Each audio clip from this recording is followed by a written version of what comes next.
ക്രിസ്തുവിൻ്റെ അന്ത്യത്താഴം പീഡാനുഭവത്തിൻ്റെയും മനുഷ്യവർഗത്തിൻ്റെ സമഗ്രമായ വിമോചനത്തിൻ്റെയും പൂർണ്ണത ഉൾക്കൊള്ളുന്നതായിരുന്നു.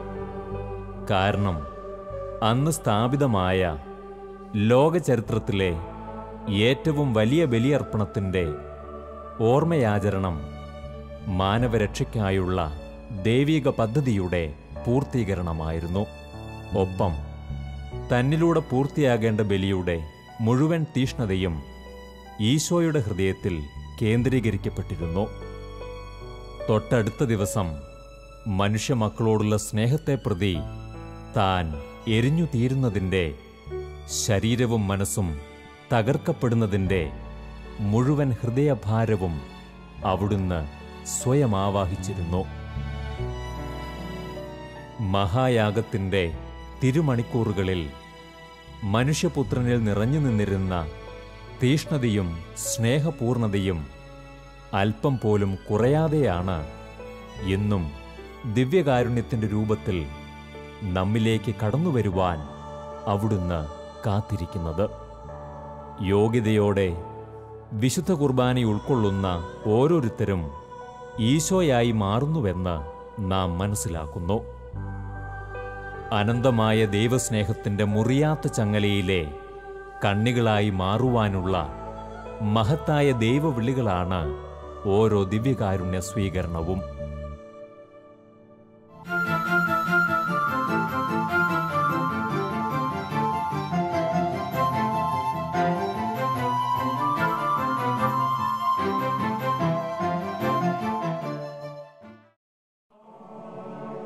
പൂർണ്ണബോധ്യത്തോടെ ദിവ്യകാരുണ്യം ഉൾക്കൊള്ളുന്ന ഒരാത്മാവിനും സ്വതസിദ്ധമായി തന്നോടു കൂടെയുള്ള സ്വാർത്ഥതയുടെ പുറംകുപ്പായത്തോടുകൂടി ഈ ലോകത്തിൽ തുടരുക സാധ്യമല്ല. അയാൾ ഓരോ നിമിഷവും തന്നിൽ ജീവിക്കുന്ന ദൈവത്തിലേക്കുള്ള പരിണാമത്തിൻ്റെ പാതയിലായിരിക്കും. പൗലോസ്ലീഹ പറയുന്നു, ഞാൻ ക്രിസ്തുവിനോടുകൂടി ക്രൂശിതനായിരിക്കുന്നു. ഇനിമേൽ ഞാനല്ല ജീവിക്കുന്നത്, ക്രിസ്തുവാണ് എന്നിൽ ജീവിക്കുന്നത്. എൻ്റെ ഇപ്പോഴത്തെ ഐഹിക ജീവിതം എന്നെ സ്നേഹിക്കുകയും എനിക്കു വേണ്ടി തന്നെ തന്നെ ബലിയർപ്പിക്കുകയും ചെയ്ത ദൈവപുത്രനിൽ വിശ്വസിച്ചുകൊണ്ടുള്ള ജീവിതമാണ്. ഗലാത്യ 2:20. ദിവ്യകാരുണ്യത്തിൽ ജീവിച്ചുകൊണ്ട് ദിവ്യകാരുണ്യമായി മാറുന്ന അനേക ജീവിതങ്ങൾ നമുക്കിടയിലുണ്ട്. ക്രിസ്തുവിൻ്റെ രക്ഷാകര കർമ്മത്തിൻ്റെ പിന്തുടർച്ചക്കാരായി മാറി ഈ ലോകത്തിൽ ജീവിക്കുന്നവർ. അവരുടെ ജീവിതം ഓരോ നിമിഷവും ദൈവസ്നേഹത്തിൻ്റെ ഉപകരണങ്ങളാണ്. ക്രിസ്തുവിൻ്റെ അവയവങ്ങളായി അവിടുത്തെ പ്രിയ മക്കൾക്കിടയിൽ ജീവിക്കുന്ന അവർ ഒരുപാട് പേരിലേക്ക് അനുനിമിഷം അവിടുത്തെ ഉദ്ധാനത്തിൻ്റെ സന്ദേശം എത്തിച്ചുകൊണ്ടേയിരിക്കുന്നു.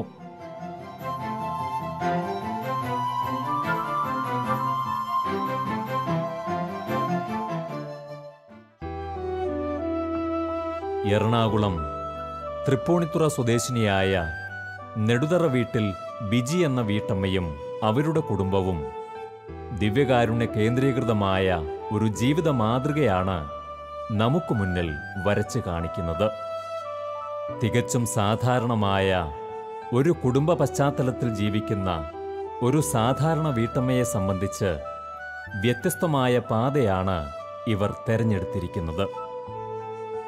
ഭർത്താവ് ജോളിക്കും മക്കളായ ജോമോൾക്കും ജോമോനുമൊപ്പം ഈ കുടുംബം തങ്ങളുടെ ശുശ്രൂഷാ ജീവിതത്തിലൂടെ നാം ഏവർക്കും മാതൃകയായി മാറുന്നു. ദിവ്യകാരുണ്യ ഭക്തിയുടെ ആരംഭം എന്ന് പറയുന്നത് പരിശുദ്ധ അമ്മയോടുള്ള ഭക്തിയിൽ നിന്നാണ് ആരംഭിക്കുന്നത്. അത് ശരിക്കും എൻ്റെ ജന്മത്തിൽ നിന്നാണ് തുടങ്ങുന്നതെന്ന് വേണമെങ്കിൽ പറയാം. എൻ്റെ അമ്മയ്ക്ക് ആദ്യം ഒരു കുഞ്ഞുണ്ടായിരുന്നു, അത് മരിച്ചുപോയി. അതിനുശേഷം എൻ്റെ മൂത്തൊരാങ്ങള, അത് കഴിഞ്ഞ് അമ്മയ്ക്കൊരു പെൺകുഞ്ഞ് വേണമെന്നും പറഞ്ഞ് അമ്മ നിത്യസഹായ മാതാവിനോട് നൊവേന ചൊല്ലി പ്രാർത്ഥിക്കും. അങ്ങനെ പ്രാർത്ഥിച്ചിരുന്ന സമയത്ത് ഒരു ദിവസം അമ്മ സ്വപ്നത്തിൽ കാണുവാണ് വേളാങ്കണ്ണി മാതാവ് ഒരു കുഞ്ഞിനെ കൊണ്ടുവന്ന് കയ്യിൽ വെച്ച് കൊടുക്കുന്നത്. ആ മാസം തന്നെ അമ്മ ഗർഭിണിയായി. അതായിരുന്നു ഞാൻ. അപ്പോൾ ഞാൻ ജനിച്ചു കഴിഞ്ഞപ്പോൾ എനിക്ക് മാതാവിൻ്റെ പേര് തന്നെ നൽകി. അപ്പോൾ കുഞ്ഞുനാൾ തുടങ്ങി എനിക്ക് മാതൃഭക്തിയുണ്ട്. പിന്നെ ഞാൻ വളർന്നതൊക്കെ കുറേയൊക്കെ മഠങ്ങളിൽ നിന്നാണ്. അപ്പോൾ സിസ്റ്റേഴ്സിൽ നിന്നാണ് ശരിക്കും മാതൃഭക്തിയിലൂടെ ദിവ്യകാരുണ്യ ഭക്തിയിലേക്ക് പോകാനുള്ള ഒരു വഴി എനിക്ക് തുറന്നു കിട്ടുന്നത്. മഠങ്ങളിൽ ഏറ്റവും കൂടുതൽ ദിവ്യകാരുണ്യ ആരാധനകളുണ്ട്, അതിലൊക്കെ സംബന്ധിക്കാൻ പറ്റി. അപ്പോൾ അത് ഈശോയുടെ ജീവിക്കുന്ന ശരീരമാണ് എന്നുള്ളൊരു ബോധ്യം ഹൃദയത്തിലേക്ക് വന്നു. അപ്പോൾ അങ്ങനെ പിന്നീട് അതിലൊരു ഭക്തിയിൽ അങ്ങനെ വളർന്നു. ജീവിതമൊക്കെ അങ്ങനെ മുന്നോട്ട് പോകുന്ന സമയത്ത് ധ്യാനങ്ങളൊക്കെ കൂടാൻ പറ്റി. ഈ ധ്യാന സമയങ്ങളിൽ അന്ന് വലിയ അറിവൊന്നും ഇല്ല എങ്കിൽ പോലും ഞാൻ പ്രാർത്ഥിക്കും, എൻ്റെ ഈശോയെ എന്നെ നിൻ്റെ ഒരു രക്തസാക്ഷിയാക്കി മാറ്റണമേ എന്ന ആ കുഞ്ഞുനാളിലെ പ്രാർത്ഥനകൾ. ദിവ്യകാരുണ്യ ഈശോയെക്കുറിച്ചുള്ള ഒരു വ്യക്തിയുടെ ബോധ്യങ്ങൾ അയാൾക്ക് അനന്തമായ ജ്ഞാനം പകർന്നു നൽകുന്നതാണ്. ശാശ്വതമായ ദിവ്യസ്നേഹത്തിൻ്റെ മാധുര്യം രുചിക്കുവാൻ കഴിയുന്ന ഓരോരുത്തർക്കും ആ അനുഭവത്തിലേക്ക് മറ്റുള്ളവരെയും കൈപിടിച്ച് നയിക്കുവാനുള്ള തീഷ്ണതയും പരിശുദ്ധാത്മാവ് നൽകുന്നു. ദിവ്യകാരുണ്യത്തിനെതിരായി മനുഷ്യർ ചെയ്യുന്ന പാപങ്ങളും ദിവ്യകാരുണ്യത്തോടുള്ള അവഗണനയും തനിക്ക് ഏറെ വേദനാജനകമാണെന്ന തിരിച്ചറിവും ഈ സഹോദരിക്ക് ഈശോ നൽകി. അന്നു മുതൽ അവിടുത്തെ ഏറെ വേദനിപ്പിക്കുന്ന മാനുഷിക പ്രവൃത്തികൾക്കെതിരായുള്ള ബോധവൽക്കരണത്തിനായി ഇവർ ഏറെ സമയം ചെലവഴിക്കുന്നു.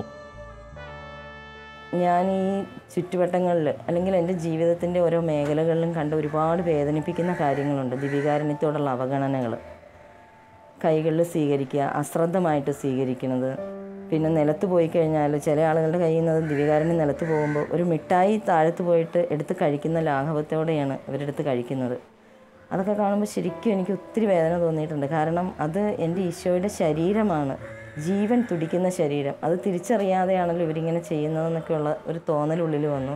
പിന്നെ ഞാൻ പരിചയമുള്ള എല്ലാവരോടും പറയാറുണ്ട്, നിങ്ങൾ ദിവ്യകാരുണ്യം നാവിൽ തന്നെ സ്വീകരിക്കുക, അതാണ് ഏറ്റവും ശ്രേഷ്ഠം. ഈശോ ആഗ്രഹിക്കുന്നതും അതാണ്.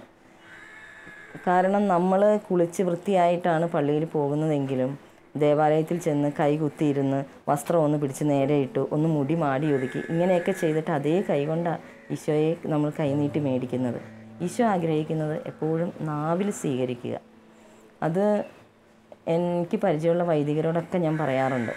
അപ്പോൾ വൈദികർ പറയുന്നതും ഓരോ വ്യക്തികൾ ചോദിക്കുന്നത് പോലെയാണ് നമ്മൾ കൊടുക്കുന്നത് എന്നാണ് പറയുന്നത്. അപ്പോൾ ഈ വ്യക്തികളുടെ ഒരു വിശ്വാസം എന്ന് പറഞ്ഞു കഴിഞ്ഞാൽ ഇന്ന് ഒരുപാട് രോഗങ്ങളൊക്കെ ഉണ്ട്. ഈ രോഗങ്ങൾ കുർബാന സ്വീകരണത്തിലൂടെ പകർന്നു കിട്ടുമോ എന്നുള്ളൊരു പേടി കൊണ്ടിട്ടാണ് ഇവരൊക്കെ കൈകളിൽ മേടിക്കുന്നത്. അപ്പോൾ അവരൊന്ന് ചിന്തിച്ചാൽ മതി, ഞാൻ സ്വീകരിക്കുന്നത് എൻ്റെ ഈശോയുടെ ശരീരമാണ്. എല്ലാ രോഗത്തിനെയും എല്ലാ വേദനകളെയും നീക്കാൻ കഴിവും ശക്തിയുമുള്ള ഈശോയുടെ ശരീരം. അത് എന്നിലേക്ക് കടന്നു വരുമ്പോൾ എനിക്കൊരു രോഗവും വരില്ല. ആ ഒരു ബോധ്യം കഴിക്കുന്ന വ്യക്തിക്കും കൊടുക്കുന്ന വൈദികനും ചിന്തിക്കുക, ഞാൻ എടുത്തിരിക്കുന്നത് എൻ്റെ ഈശോയുടെ ശരീരമാണ്, ഇതെൻ്റെ കയ്യിലുള്ളപ്പോൾ എനിക്കൊന്നും സംഭവിക്കില്ല. ലോകമെമ്പാടും സംഭവിച്ചിട്ടുള്ള ദിവ്യകാരുണ്യ അത്ഭുതങ്ങളെക്കുറിച്ചുള്ള വിവരണങ്ങളും ഒപ്പം ദിവ്യകാരുണ്യ ഭക്തി വളർത്താനുതകുന്ന സന്ദേശങ്ങളും ഉൾപ്പെടുത്തി പ്രദർശനങ്ങൾ നടത്തുക എന്നത് ബിജിക്ക് പരിശുദ്ധാത്മാവ് വെളിപ്പെടുത്തി നൽകിയ ഒരു വലിയ ദൗത്യമാണ്. അതിലൂടെ അനേകായിരങ്ങളെ യഥാർത്ഥ ബോധ്യത്തിലേക്കും ഉറച്ച ഭക്തിയിലേക്കും നയിക്കുവാൻ ഇവർക്ക് കഴിയുന്നു. ഈ അവഗണനയ്ക്ക് വേണ്ടി എന്നെക്കൊണ്ട് എന്ത് ചെയ്യാൻ പറ്റും ഈശോയെ എന്നുള്ളൊരു ചിന്തയും പ്രാർത്ഥനയുമായിട്ടിരിക്കുമ്പോഴാണ് ദിവ്യകാരുണ്യ അത്ഭുതങ്ങളുടെ ഒരു എക്സിബിഷൻ കാണാൻ എനിക്കൊരവസരം കിട്ടി. ആ ഒരു ഇതിൽ നിന്ന് ഞാൻ ദിവ്യകാരുണ്യ അത്ഭുതങ്ങളുടെ കളക്ഷൻ ശേഖരിച്ചു. അത് കംപ്ലീറ്റ് ഇംഗ്ലീഷായിരുന്നു. അപ്പോൾ അതിൻ്റെ കൂടെ ഞാൻ കുറേ മലയാളവും കൂടെ ടൈപ്പ് ചെയ്തൊക്കെ എടുത്തു. അത് വെച്ചിട്ട് ഞങ്ങൾ ഇവിടെ പള്ളികളിലും സ്കൂളുകളിലും ഒക്കെ എക്സിബിഷൻ ചെയ്യുന്നുണ്ട്. അത് കാണുന്ന വ്യക്തികളും ആ ദേവാലയങ്ങളിലെ വൈദികരും പറഞ്ഞു, ഇപ്പോൾ അവിടെ കൈകളിൽ സ്വീകരിക്കുന്നവർ ചുരുക്കമാണ്, എല്ലാവരും തന്നെ നാവിലാണ് പരിശുദ്ധ കുർബാന സ്വീകരിക്കുന്നത്. എനിക്ക് കിട്ടുന്ന ഏറ്റവും വലിയൊരു അംഗീകാരമാണത്. കാരണം എൻ്റെ ഈ എളിയവളായ എൻ്റെ ഈ ഒരു ചെറിയൊരു പ്രവർത്തനം കൊണ്ട് എൻ്റെ കർത്താവിൽ നിന്ന് ഇത്രയേറെ മാറ്റപ്പെടുത്താൻ കഴിയുന്നുണ്ടെങ്കിൽ ദിവ്യകാരുണ്യത്തോടുള്ള ഭക്തി നമ്മൾ കൂടുതൽ വർദ്ധിപ്പിച്ചാൽ ഇത് പൂർണ്ണമായിട്ടും ഈ സമൂഹത്തിൽ നമുക്ക് തുടച്ചു മാറ്റാൻ പറ്റും. ദിവ്യകാരുണ്യത്തിനെതിരായി ഈ ലോകത്തിൽ സംഭവിച്ചുകൊണ്ടിരിക്കുന്ന ഏറെ പാപങ്ങളുണ്ട്. അവയിൽ ഏറ്റവും ഗുരുതരമായത് പരിശുദ്ധ ദിവ്യകാരുണ്യത്തിൻ്റെ പൈശാചികമായ ദുരുപയോഗത്തിന് കൂട്ടുനിൽക്കുക എന്നതാണ്. ബ്ലാക്ക് മാസ് പോലുള്ള ദുഷ്കർമ്മങ്ങളിൽ വിശുദ്ധ കുർബാനയെ അവഹേളിക്കുന്ന പ്രവർത്തനങ്ങൾ ഈശോയെ ഏറ്റവുമധികം മുറിപ്പെടുത്തുന്നുവെന്ന തിരിച്ചറിവ് ഈ വീട്ടമ്മയ്ക്ക് ലഭിച്ചത് അവരുടെ പ്രവർത്തനങ്ങളിൽ ഏറെ തീഷ്ണത പകർന്നു. പണ്ട് കാലങ്ങളിൽ ബ്ലാക്ക് മാസ് എന്ന് പറയുന്ന സംഘടന നമ്മുടെ കേരളത്തിൽ അപൂർവമായിരുന്നു, കുറച്ചേ ഉണ്ടായിരുന്നുള്ളൂ. ഇന്ന് ഒരുപാട്, പ്രത്യേകിച്ച് ഈ എറണാകുളം മേഖലയിൽ 10-30 സെൻറ്ററെങ്കിലും അവരുടേതായിട്ടുണ്ടെന്നുള്ളതാണ് ഈ ഒരു വർഷത്തെ കണക്ക്. ഞാൻ ഇടയ്ക്ക് പ്രാർത്ഥിക്കുമ്പോഴൊക്കെ എനിക്ക് ഈശോ കുറേ ദർശനങ്ങൾ തരാറുണ്ട്, കുറേ കാര്യങ്ങൾ എനിക്ക് പറഞ്ഞു തരാറുണ്ട്. അങ്ങനെ ഒരിക്കൽ ഞാൻ പ്രാർത്ഥിച്ചപ്പോൾ എൻ്റെ മുന്നിൽ ഈശോ വന്നു നിന്നത് മേല് മുഴുവനും മുറിവുകളുമായിട്ടാണ്. ആ ശരീരത്തിൽ ഇനി ഒരു തരിമ്പ് സ്ഥലം പോലും ഇല്ല മുറിവേൽക്കാത്തതായിട്ട്. അപ്പോൾ എനിക്ക് ഒത്തിരി വിഷമമായി. ഞാനിങ്ങനെ കരഞ്ഞുകൊണ്ട് ചോദിക്കാം, എൻ്റെ ഈശോയെ എന്താ ഇതെന്ത് പറ്റിയതാ എന്ന് ചോദിച്ചപ്പോൾ ഈശോ പറയുകയാണ്, എൻ്റെ ശരീരത്തെ ഇവർ വല്ലാതെ മുറിപ്പെടുത്തുന്നു എന്ന്. അങ്ങനെയാണ് പിന്നെ തുടങ്ങി ഞാൻ ആ ഒരു സംഘടനയ്ക്ക് വേണ്ടിയിട്ടും പ്രത്യേകമായിട്ടൊരു ജപമാല ചൊല്ലി പ്രാർത്ഥിക്കും. അപ്പോൾ ഞങ്ങളുടെ ഇടവകയിൽ തന്നെ അങ്ങനെ അതിനടിമപ്പെട്ട ഒരു കൊച്ചിനെ എനിക്ക് കൗൺസിലിംഗ് ചെയ്യാൻ പറ്റി. ഞാൻ ആ മോളോട് ഒത്തിരി കാര്യങ്ങൾ പറഞ്ഞു കൊടുത്തു. അവൾ കുമ്പസാരിച്ചു, ചെയ്തു പോയ തെറ്റിൻ്റെ കാഠിനെ അവൾ തിരിച്ചറിഞ്ഞു. തിരുസഭയിലൂടെ നാം ദൈവത്തിനർപ്പിക്കുന്ന ഏറ്റവും വലിയ ആരാധനയും ബലിയുമായ വിശുദ്ധ കുർബാനയോട് അനേകർ വേണ്ടത്ര ഭക്ത്യാദരവുകൾ സൂക്ഷിക്കാതിരിക്കുന്നതിന് കാരണം ശരിയായ അറിവും ബോധ്യങ്ങളും ലഭിക്കാത്തതുകൊണ്ടാണെന്ന് ഈ വീട്ടമ്മ തിരിച്ചറിയുന്നു. വേണ്ടത്ര യോഗ്യതയും ഒരുക്കവും കൂടാതെ അനേകർ ദിവ്യകാരുണ്യത്തെ സമീപിക്കുന്നത് ഇവരെ ഏറെ വേദനിപ്പിക്കുന്നു. മനഃപൂർവമല്ലാത്തതെങ്കിലും ആവശ്യമായ ബഹുമാനത്തോടും ഒരുക്കത്തോടും കൂടിയല്ലാതെ വിശുദ്ധ കുർബാനയെ സമീപിക്കുമ്പോൾ അത് ഈശോയെ ഏറെ വേദനിപ്പിക്കുന്നു എന്നതും ഇവരുടെ തിരിച്ചറിവാണ്. ഓരോ ദിവ്യബലി എന്ന് പറയുന്നതും ഈശോയുടെ ബലി തന്നെയാണ്. ഓരോ ദേവാലയത്തിൻ്റെ അൾത്താരയും ഗാഹുൽത്തായാണ്. നമ്മളെല്ലാം നിൽക്കുന്നത് ഗാഹുൽത്തായിലാണെന്നുള്ള ബോധ്യം എല്ലാ മക്കൾക്കും ഉണ്ടെങ്കിൽ ഈ ദിവ്യകാരുണ്യത്തോടുള്ള അവഗണന മാറും. അത് കൂടുതൽ ഭക്തിയോടെ വിശുദ്ധിയോടെ സ്വീകരിക്കാനായിട്ട് എല്ലാവർക്കും സാധിക്കുകയും ചെയ്യും. അതിനാദ്യം വേണ്ടത് പരിശുദ്ധ കുർബാന എന്താണെന്നും ദിവ്യകാരുണ്യം എന്താണെന്നും ഓരോ ക്രിസ്ത്യാനികളായ നമ്മളും അറിഞ്ഞിരിക്കണം. അതിനു വേണ്ടിയിട്ട് കഴിയാവുന്നത്രയും സമയവും ദിവ്യകാരുണ്യ സന്നിധിയിൽ ഏകാന്തതയിലിരുന്ന് നാഥനോട് സംസാരിക്കുക. എൻ്റെ ഹൃദയത്തിലേക്ക് കൂടുതൽ ആഴമായ ദിവ്യകാരുണ്യം എന്താണെന്നുള്ള ബോധ്യം തരണേ ഈശോയെ. അങ്ങയുടെ ദിവ്യബലി വിശുദ്ധിയോടുകൂടി പങ്കെടുക്കാനും അത് വിശുദ്ധിയോടുകൂടി സ്വീകരിക്കാനുള്ളൊരു കൃപ എനിക്ക് തരണേ ഈശോയെ. എൻ്റെ ചുറ്റുപാടും ഉള്ള വ്യക്തികളിലേക്കും ആ ഒരു കൃപ നൽകണേ ഈശോയെ എന്ന് പറഞ്ഞ് പ്രാർത്ഥിക്കുക. അപ്പം അതിനുവേണ്ടി ഈശോ നമ്മളെ എല്ലാവരെയും അനുഗ്രഹിക്കും. ഇതൊക്കെ എൻ്റെ അനുഭവത്തിൽ നിന്നാണ് ഞാൻ പറയുന്നത്. തന്നോട് ചേർന്നു നിൽക്കുവാൻ ആഗ്രഹിക്കുന്നവരെ എപ്പോഴും ചേർത്തു നിർത്തുന്നവനാണ് ദൈവം. അവരുടെ ഓരോ നിമിഷവും അവിടുത്തെ സാന്നിധ്യാനുഭവത്താൽ സമ്പന്നമായിരിക്കും. എല്ലാ തകർച്ചകളിലും അവരെ താങ്ങുന്ന കരങ്ങളുമായി അവിടുന്ന് കൂടെയുണ്ടാവും. തൻ്റെ മുറിവേറ്റ കരങ്ങളുടെ സ്പർശനമുള്ള ഏറെ സഹനവീഥികളിലൂടെ അവർ സഞ്ചരിച്ചാലും ഉത്ഥാനത്തിൻ്റെ മഹത്വത്തിനും അവരെ അവിടുന്ന് യോഗ്യരാക്കുന്നു. തൻ്റെ ജീവിതത്തിൻ്റെ ഓരോ കോണുകളിലും ഇവർ തിരിച്ചറിഞ്ഞ വലിയ രഹസ്യമാണിത്. ശരിക്കും പറഞ്ഞു കഴിഞ്ഞാൽ നമ്മളുടെ പരിശുദ്ധ കുർബാനയോടുള്ള ഭക്തി തന്നെയാണ് എന്നെ ഇപ്പോൾ നിങ്ങളുടെ മുന്നിൽ ഇങ്ങനെ ഇരുത്തിയിരിക്കുന്നത് പോലും. ആദ്യം എനിക്കൊരു കുഞ്ഞുണ്ടായി, അതിന് കംപ്ലൈൻ്റൊക്കെ ആയിരുന്നു. എല്ലാ ആസ്പത്രിക്കാരും ഉപേക്ഷിച്ചു. പക്ഷേ ഒരു മാതൃഭക്തിയായ ഒരു അന്യമതസ്ഥയായ ഒരു ഡോക്ടറാണ് ഒരു കുഴപ്പവും കൂടാതെ എന്നെ പ്രസവിപ്പിച്ച് സുഖമായിട്ട് കുഞ്ഞിനെ കിട്ടിയില്ല. അതിനുശേഷം എനിക്ക് വേറെ ഒരു മോളുണ്ടായി. മോളുടെ പ്രസവം കഴിഞ്ഞ് ഒരു 4 വയസ്സ് കഴിഞ്ഞപ്പോൾ ഞാൻ പിന്നെ ഗർഭിണിയായി. അത് ഞാൻ കുളിമുറിയിൽ തെന്നി വീണു. ആ കുഞ്ഞെൻ്റെ വയറ്റിൽ 5 ദിവസമാണ് മരിച്ചു കിടന്നത്. എനിക്ക് പോയിസണായി. മരുന്നിന് ചെന്ന് കഴിഞ്ഞപ്പോഴാണ് അറിയുന്നത് കുഞ്ഞിങ്ങനെ മരിച്ചു കിടക്കുവാണെന്നും പോയിസണിൻ്റെ ഇതുകൊണ്ടാണ് ഞാൻ ഇങ്ങനെയൊക്കെ എനിക്ക് വൊമിറ്റ് ചെയ്യുന്നുണ്ടായിരുന്നു, ലൂസ് മോഷനൊക്കെ വന്നത്. പിന്നീട് മരുന്ന് കഴിച്ചു. അതിനെയും അതേ ഡോക്ടർ തന്നെ പ്രസവിപ്പിക്കുക ചെയ്തേ മരുന്ന് കയറ്റി. അവിടെ നിന്നൊക്കെ ശരിക്കും ആ സമയത്തൊക്കെ ആ ടേബിളിൽ കിടന്ന് ഇങ്ങനെ വേദന എടുത്ത് കിടക്കുമ്പോഴൊക്കെ ഞാൻ കാണുന്നുണ്ട് എൻ്റെ അടുത്ത് ഈശോ നിൽക്കുന്നുണ്ട്, അമ്മയുണ്ട്. അപ്പം നമ്മൾ വേദന എടുത്ത് കരയുമ്പോഴും അന്യമതസ്ഥയാണെങ്കിലും ആ ഡോക്ടർ പറഞ്ഞു തരുന്നത് അയ്യോ എന്ന് കരയരുത്, മാതാവേ ഈശോയെ എന്ന് വിളിക്കണമെന്ന്. അപ്പം അത്രയേറെ ഭക്തി നമ്മൾ ആയിരിക്കുന്ന അവസ്ഥകളിൽ നിന്നൊക്കെ കിട്ടുമായിരുന്നു. അതൊക്കെ എൻ്റെ ജീവിതത്തിൽ കൂടുതൽ കൂടുതൽ ഈശോയിലേക്ക് വളരാൻ, ദിവ്യകാരുണ്യത്തിലേക്ക് അടുക്കാനൊക്കെ കാരണമായി.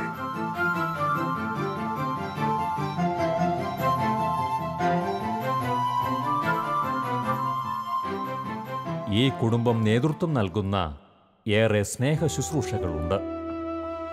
വേദനിക്കുന്നവർക്ക് സാന്ത്വനമേകുവാനും തങ്ങൾക്കാവുന്ന വിധത്തിലെല്ലാം സഹായത്തിനെത്തുവാനും ഇവർ ശ്രദ്ധിക്കുന്നു. ആരോരുമില്ലാതെ തെരുവിലലയുന്ന അനേകർക്ക് ഒരു നേരത്തെ ഭക്ഷണവുമായി ഓടിയെത്തുവാൻ തങ്ങളുടെ തിരക്കിനിടയിലും ഇവർ സമയം കണ്ടെത്തുന്നു.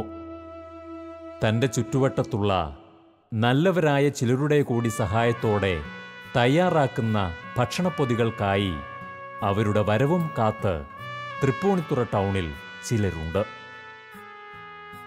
ഇത്തരത്തിൽ ഏറെ ഉപവിപ്രവർത്തനങ്ങൾക്കും മറ്റു ശുശ്രൂഷകൾക്കുമൊക്കെയായി വേണ്ടിവരുന്ന പണം ഇവർ സ്വരൂപിക്കുന്നതും വ്യത്യസ്ത മാർഗത്തിലൂടെയാണ്. ഭർത്താവ് ജോളിയുടെ തൊഴിലിൽ നിന്നും ലഭിക്കുന്ന വരുമാനത്തിനപ്പുറം തൻ്റെ പ്രവർത്തനങ്ങൾക്കായുള്ള ധനം കണ്ടെത്തുന്നതിനായി പാതയോരത്ത് ചെറിയൊരു സംവിധാനം ബിജി ഒരുക്കിയിരിക്കുന്നു. ക്ഷീണിച്ചെത്തുന്ന അനേകർക്ക് ദാഹജലം നൽകുന്നതോടൊപ്പം അതിൽ നിന്ന് ലഭിക്കുന്ന വരുമാനം തൻ്റെ പ്രവർത്തനങ്ങൾക്കായും ഇവർ വിനിയോഗിക്കുന്നു. നമുക്ക് സ്വന്തമായിട്ട് വാഹനമോ അല്ലെങ്കിൽ മറ്റുള്ള സാമ്പത്തിക മേഖലകളോ ഒന്നുമില്ല.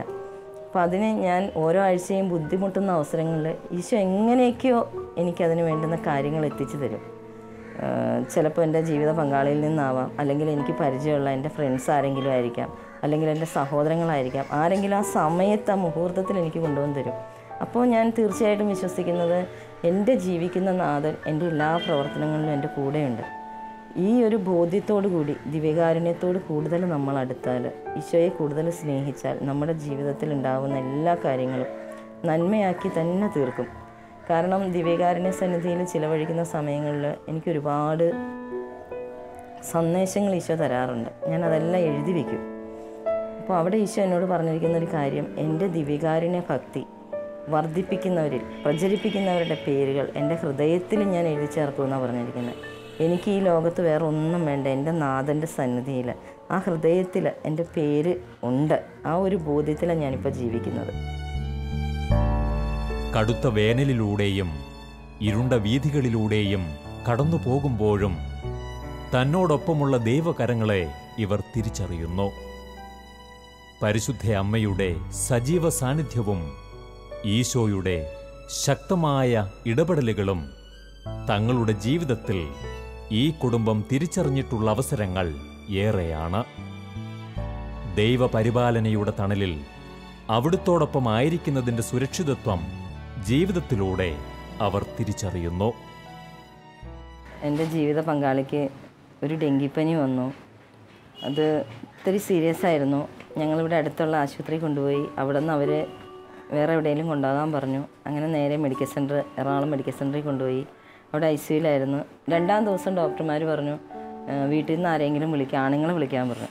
അപ്പോൾ ഞാൻ ആരെ വിളിക്കും എന്നുള്ള ഒരു ചിന്തയായിരുന്നു എനിക്ക്. കാരണം ഞങ്ങളുടെ അടുത്ത് വരാനോ സഹായിക്കാനോ ഒന്നും പറ്റി ആരും തന്നെ ഇല്ല. ആ സമയത്ത് ഞാൻ ഡോക്ടറോട് പറഞ്ഞു എന്ത് തന്നെയായാലും എന്നോട് പറയാൻ പറഞ്ഞു. അപ്പോൾ ഡോക്ടർ എന്നോട് പറഞ്ഞു ഡോക്ടറുടെ വാക്ക് അവസാന വാക്കൊന്നുമല്ല, അവസാന വാക്ക് ഈശോയുടെയാണ്. അതുകൊണ്ട് പ്രാർത്ഥിക്കുക, ദൈവത്തിൽ ആശ്രയം വെച്ച് പ്രാർത്ഥിക്കുക എന്ന് പറഞ്ഞിട്ട് പറഞ്ഞു. പുള്ളിക്ക് ഞങ്ങൾ ചെയ്യാവുന്നതിൻ്റെ പരമാവധി ചെയ്തു, പക്ഷേ മരുന്ന് ഫലം ചെയ്യുന്നില്ല. അതുകൊണ്ടിട്ട് നന്നായിട്ട് പ്രാർത്ഥിക്കാൻ പറഞ്ഞു. എനിക്ക് ആ നിമിഷത്തിൽ എന്ത് ചെയ്യണമെന്നറിയില്ല. ഞാൻ ശരിക്കും ചങ്ക് പൊട്ടിപ്പോണ ഒരവസ്ഥയിലാണ് ഞാൻ പുറത്ത് വന്ന കസേരയിൽ ഇരുന്നിട്ട് അവിടെ ഇരുന്ന് ചിന്തിക്കാൻ തുടങ്ങി. എൻ്റെ ഈശോയെ ഞാൻ എന്ത് ചെയ്യും? ഞാൻ ഈ മക്കളെ രണ്ടുപേരെ എങ്ങനെ വളർത്തും? കാരണം എനിക്കൊരു പഠിപ്പോ വിവരമോ ഒന്നുമില്ല. പുറത്തിറങ്ങിയൊരു ജോലി ചെയ്ത് ശീലമില്ല. അതിനിടയിലാണെങ്കിൽ എനിക്കൊരുപാട് രോഗങ്ങളുണ്ട്. അപ്പം ഞാൻ എന്ത് ചെയ്യും ഈശോയെ എന്നുള്ള ഒരു ചിന്തയിലിരുന്ന് കരയുമ്പോൾ എൻ്റെ മനസ്സിലേക്ക് ഒരു വേണ്ടാത്ത ചിന്ത കടന്നു വരിക. അങ്ങനെ എന്തെങ്കിലും സംഭവിച്ചാൽ ജോളിയുടെ കൂടെ പിള്ളേരുമായിട്ട് അങ്ങ് പോവുക. അങ്ങനെ ഒരു ബോധ്യമൊക്കെ മനസ്സിലേക്ക് വന്ന സമയത്ത് എൻ്റെ നേരെ ഓപ്പോസിറ്റ് ഇരിക്കുന്ന ഒരമ്മച്ചി, ഒരു ഹിന്ദുവായ അമ്മച്ചിയാണ്. അവരെന്നെ തന്നെ ഇങ്ങനെ ശ്രദ്ധിക്കുവാണ്. എന്നിട്ട് ആ അമ്മച്ചി അവിടെ നിന്ന് എഴുന്നേറ്റ് എൻ്റെ അടുത്തുള്ള കസേരയിൽ വന്നിരുന്നു. എന്നിട്ട് എന്നോട് ചോദിച്ചു, എൻ്റെ കഴുത്തിലേക്ക് ആദ്യം അവർ നോക്കിയത് എൻ്റെ താലി. അപ്പോൾ ക്രിസ്ത്യാനിയാണെന്ന് അവർക്ക് മനസ്സിലായി. അപ്പോൾ ആ അമ്മച്ചി എന്നോട് ചോദിച്ചു, മോൻ്റെ ആരാ അകത്ത് കിടക്കണേ? ഞാൻ പറഞ്ഞു, എൻ്റെ കെട്ടിയവനാണ്. എന്താ അസുഖം? ഇന്നതാണ് അസുഖം എന്ന് പറഞ്ഞു. അപ്പം അമ്മ എന്നോട് പറഞ്ഞു, കണ്ണ് തുടക്കി, എന്നിട്ട് മോള് ഹൃദയത്തിൽ പ്രാർത്ഥിക്കുക. പ്രാർത്ഥിക്കുന്ന സമയം ഹൃദയം അങ്ങോട്ട് ഉരുകുമ്പോൾ നമ്മുടെ കണ്ണുനീര് ധാരയായിട്ട് വരും. അതാണ് ഈശോയ്ക്ക് കൊടുക്കേണ്ട കാണിക്കുക എന്ന് പറഞ്ഞിട്ട് ആ അമ്മ എനിക്ക് പറഞ്ഞു തന്നൊരു വലിയ പ്രാർത്ഥനയുണ്ട്. അത് ഞാൻ എൻ്റെ ജീവിതത്തിൽ ആ പ്രാർത്ഥനയുടെ ഫലം അനുഭവിച്ചു. ഞാനത് മറ്റുള്ളവർക്ക് പറഞ്ഞു കൊടുത്തു, അവർക്കും അതിൻ്റെ അനുഗ്രഹങ്ങൾ കിട്ടി. അപ്പോൾ ആ പ്രാർത്ഥന ഇങ്ങനെയായിരുന്നു: പാപികളായ ഞങ്ങൾക്ക് വേണ്ടി കാൽവരിയിൽ ചിന്തിയ എൻ്റെ യേശുവിൻ്റെ തിരുരക്തമേ, എൻ്റെ ഭർത്താവിനെ കഴുകി വിശുദ്ധീകരിക്കണമേ. പാപികളും ബലഹീനരും അയോഗ്യരുമായ ഞങ്ങൾക്ക് വേണ്ടി കീറി മുറിക്കപ്പെട്ട എൻ്റെ യേശുവിൻ്റെ തിരുശരീരമേ, എൻ്റെ ഭർത്താവിനെ പൊതിഞ്ഞ് സംരക്ഷിക്കണമേ. മോൾ ഇങ്ങനെ ഹൃദയത്തിൽ പ്രാർത്ഥിക്കുക, അല്ലാതെ സൗഖ്യം കൊടുക്കണമേ, രോഗം മാറ്റി തിരിച്ചു തരണമേ, ഒന്നും പ്രാർത്ഥിക്കേണ്ട, ഇത് മാത്രം പ്രാർത്ഥിക്കാൻ പറഞ്ഞ് ആ അമ്മ എഴുന്നേറ്റ് പോയി. ഞാൻ ആ സമയത്ത് അവിടെ ഇരുന്ന് അതേപോലെ പ്രാർത്ഥിക്കാൻ തുടങ്ങി. കണ്ണിൽ നിന്ന് ഇങ്ങനെ ധാരയായിട്ട് കണ്ണുനീര് വരാൻ തുടങ്ങി. നേരം വെളുത്ത് ബ്ലഡ് ടെസ്റ്റ് ചെയ്തപ്പോൾ കൗണ്ട് കൂടാൻ തുടങ്ങി, പനി കുറഞ്ഞു തുടങ്ങി. അപ്പോൾ ഇത്ര സീരിയസ് ആണെന്ന് എൻ്റെ ഭർത്താവിനെ അറിയേയില്ല. അത് കഴിഞ്ഞ് ആ ഡോക്ടർമാർ എന്നെ വിളിച്ചിട്ട് പറഞ്ഞു, കൗണ്ട് കൂടുന്നുണ്ട്, നമുക്ക് പ്രത്യാശയ്ക്കൊരു വകയുണ്ട്, അതുകൊണ്ട് തീക്ഷ്ണതയോടെ പ്രാർത്ഥിച്ചോളാൻ പറഞ്ഞു. ഞാൻ പുറത്ത് വന്ന് വീണ്ടും ഇരുന്ന് പ്രാർത്ഥിക്കുമ്പോൾ എൻ്റെ മനസ്സിലേക്ക് പെട്ടെന്നൊരു ചിന്ത കടന്നു വന്നു. അത് ഹിന്ദുവായ അമ്മയൊന്നും അല്ല, അത് പരിശുദ്ധ അമ്മയാണ്. കാരണം നമുക്ക് ആർക്കെങ്കിലും പറയാൻ പറ്റുമോ ഇത്രയേറെ ബോധ്യത്തിലുള്ള ഒരു പ്രാർത്ഥന ഒരു ഹിന്ദുവായ അമ്മച്ചിക്ക് പറഞ്ഞു തരാൻ പറ്റുമെന്ന്? ശരിക്കും യാഥാസ്ഥിതിക ക്രിസ്ത്യാനികളെന്ന് അവകാശപ്പെടുന്ന നമുക്ക് പോലും തോന്നില്ല ആ അവസ്ഥകളിൽ അങ്ങനെ ഒരു പ്രാർത്ഥന പറയാൻ. പക്ഷേ ആ അമ്മ പറഞ്ഞു തന്നപ്പോൾ ഞാൻ ഇപ്പോഴും ഉറച്ചു വിശ്വസിക്കുന്നു, അത് പരിശുദ്ധ അമ്മ തന്നെയാണ്.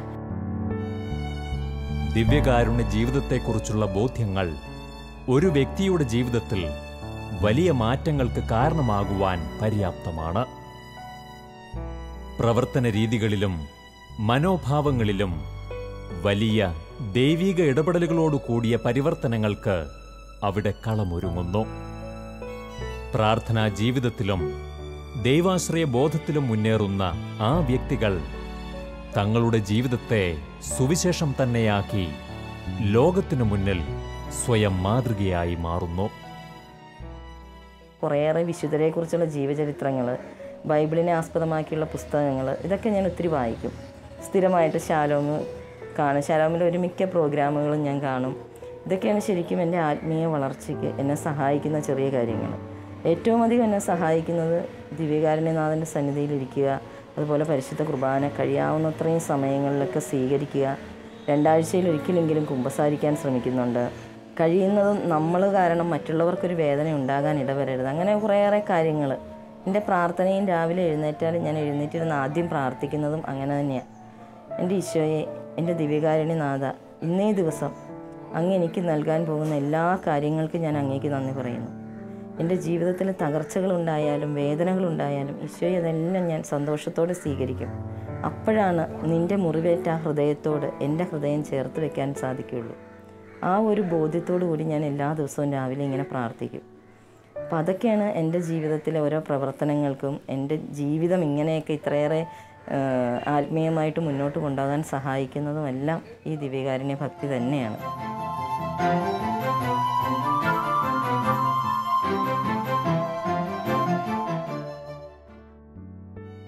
ഒരു വ്യക്തിയുടെ ഈ ലോക ജീവിതത്തിൽ ആത്മീയമായും ഭൗതികമായും അനന്തമായ സുരക്ഷിതത്വം പ്രദാനം ചെയ്യുന്ന ഒരു കൂദാശ, പുൽക്കൊടിയോളം ക്ഷണികമായ മനുഷ്യജീവിതത്തെ സ്വർഗത്തോളം ഉയർത്തുന്ന ദൈവത്തിൻ്റെ അനന്തസ്നേഹത്തിൻ്റെ സ്മാരകം.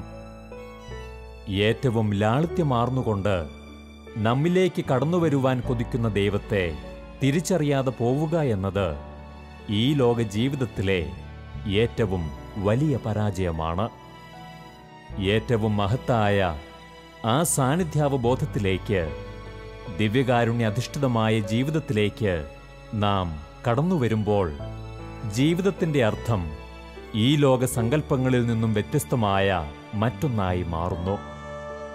അവിടെയാണ് ദൈവം ഒരു മനുഷ്യാത്മാവിനായി നീക്കിവച്ചിരിക്കുന്ന അനന്ത സൗഭാഗ്യങ്ങളുടെ ആരംഭം. ഭൂമിയിൽ ദൈവത്തോടു കൂടെ ജീവിച്ച് സ്വർഗത്തിൽ അവിടുത്തോടൊന്നു ചേരാനുള്ള ഈ യാത്രയിൽ ദിവ്യകാരുണ്യനാഥൻ എല്ലായ്പ്പോഴും നമ്മോട് കൂടെയുണ്ടായിരിക്കട്ടെ.